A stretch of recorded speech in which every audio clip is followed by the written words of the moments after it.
ஒரு கிராமத்தில் ஒரு சிற்பி வாழ்ந்து வந்தார். அவர் மிகவும் திறமையானவர். ஒருநாள் அவர் கடவுளின் சிலையைச் செதுக்குவதற்காக மலையில் இருந்து 2 பெரிய கற்களை எடுத்து வந்தார். அந்த 2 கற்களையும் சிற்பி தன் பணிமனைக்கு கொண்டு வந்து வைத்தார். சிற்பி முதல் கல்லை எடுத்து அதில் உளியால் செதுக்க ஆரம்பித்தார். உளி படும்போதெல்லாம் அந்தக் கல் வலி தாங்காமல், ஐயோ, வலிக்குதே, என்னை துன்புறுத்தாதே என்று கத்தியது. சிற்பி கருணையுடன், சகோதரா, நீ பொறுத்துக் கொண்டால்தான் நீ ஒரு அழகான கடவுள் சிலையாக மாறி எல்லோராலும் வணங்கப்படுவாய் என்றார்.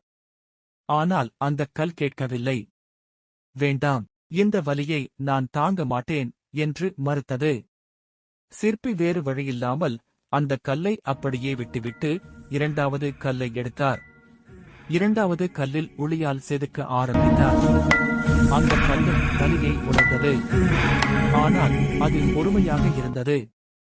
இது எனக்கு வலையாக இருந்தாலும் என் எதிர்காலம் சிறப்பாக இருக்கும் என்று நினைத்து அது வலியைத் தாங்கிக் கொண்டது.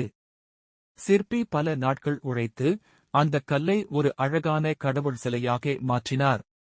முதல் கல்லை அவர் சிலையின் அடியில் கோவிலுக்கு வரும் மக்கள் தேங்காய் உடைக்க பயன்படுத்தப்படும் சாதாரண கல்லாக வைத்தார். அழகான சிலையாக மாறிய 2ஆம் கல்லை கோவிலில் அனைவரும் வணங்கப்படும் இடத்தில் வைத்தார்கள்.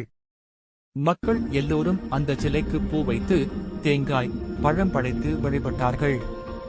மக்கள் தேங்காய் உடைக்க வரும்போது முதல் கல்லை எடுத்து அதன் மீது பலமாக தேங்காயை உடைத்தனர். அப்போது முதல் கல் அழகான சிலையாக இருக்கும் 2வது கல்லை பார்த்துச் சொன்னது, ஐயோ, உளியின் வலியை நான் அன்று தாங்க மறுத்தேன். இன்று என் மீது வந்து விழும் இந்த தேங்காயின் வலியை தினமும் தாங்க வேண்டியுள்ளது. நீயோ அமைதியாக மரியாதையுடன் இருக்கிறாய். நான் பொறுமையின்மைக்காக பெரிய விலையை கொடுக்கிறேன். நீதி, பொறுமையாக வலிகளை தாங்கினால் வாழ்வில் உயர்வான இடத்தை பெறலாம். இந்த கதையெல்லாம் உங்களுக்கு இன்னும் புரிஞ்சுன்னு கமெண்ட்ல சொல்லுங்க.